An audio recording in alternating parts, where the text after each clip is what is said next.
When I heard a terrible scream, I ran back down and found my father lying on his side. Did you see anyone else? No one. No movement anywhere? No, my attention was entirely on my father. He was terribly wounded. You would not tell the coroner about this quarrel with your father? It was something private. It was no business of his.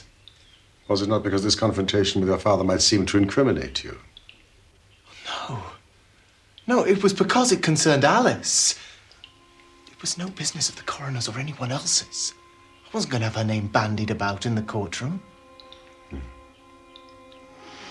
You do know that Alice loves you, James, and believes you to be innocent.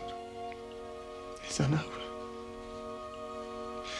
The thought of her love and her faith in me has kept me in some sort of insanity in this horrible place. And yet you did not wish to marry her, as your father so clearly wished.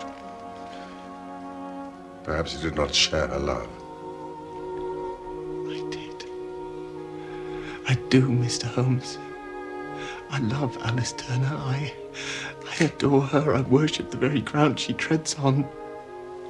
But... And yet? I could not ask her to marry me because I was married already.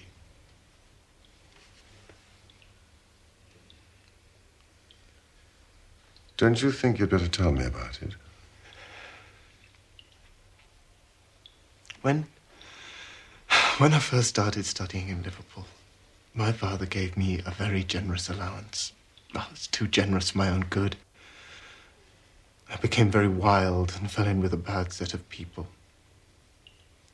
In a fit of drunken madness, I went through a form of marriage in a register office to a woman much older than I was. A barmaid. I hardly ever saw Alice at that time. Of course, I couldn't tell my father. He would certainly have thrown me out, as he'd so often threatened. Yes, I'm sure he would. Have you any idea who could have killed your father so brutally? None whatsoever. Do you know, I go over the scene day after day after day in my mind. But I am as puzzled as everyone else is.